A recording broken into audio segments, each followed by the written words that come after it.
Well, how are you all? In today's video, we are going to talk about just how strong Dragon Ball Daima's Super Saiyan 4 Goku really is, and whether in power scaling terms he is universal, multiversal, or if he is higher dimensional or outerversal.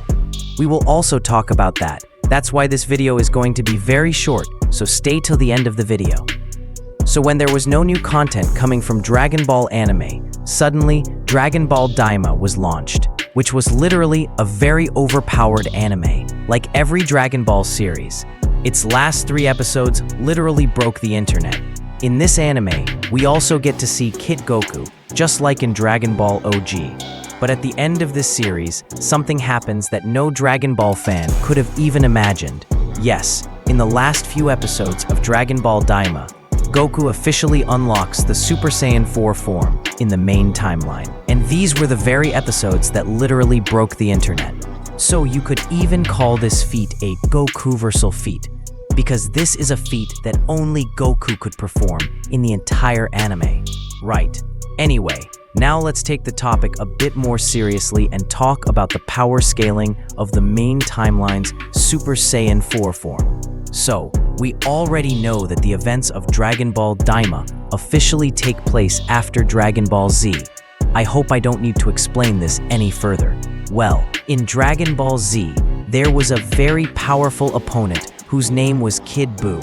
So Goku, in his Super Saiyan 3 form, was almost able to give him an equal fight, right?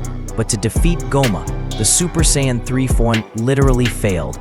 Then Goku, in his newly achieved Super Saiyan 4 form, gave Goma an equal level fight. In fact, Goku in Super Saiyan 4 form actually overpowered Goma, right? So this proves that Goma scales above Kid Buu, meaning that Super Saiyan 4 Goku also scales above Kid Buu, right? Now let's start their power scaling.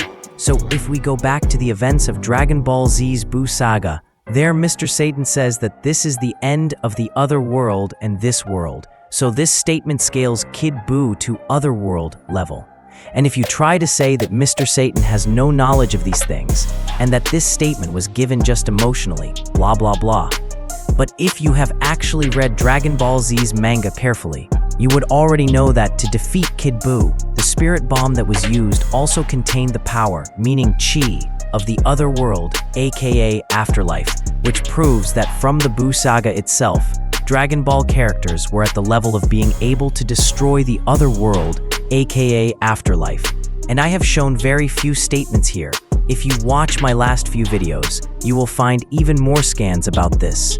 Well, if we talk about the other world of the Dragon Ball cosmos, it lacks the concept of time. And we find this statement in the super exciting guidebook whose author was Akira Toriyama himself. Right, now, down players will say, oh brother.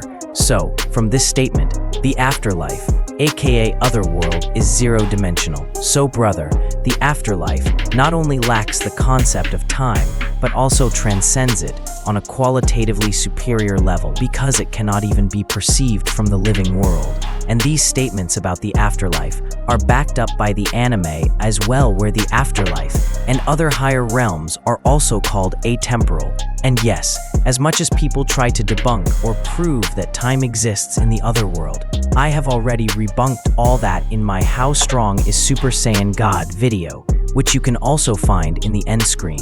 So Daima's Super Saiyan 4 Goku scales above all of this, so he will also be at least baseline outerversal, at the bare minimum, okay? And yes, in terms of speed, in the Dragon Ball cosmos your speed is as high as your power. The explanation for which is also available on my channel. So yes, Super Saiyan 4 Goku will also by default have irrelevant speed. So that's it for today. Like and share the video and subscribe to the channel. And remember, this is Scaly Knox, where fiction meets power.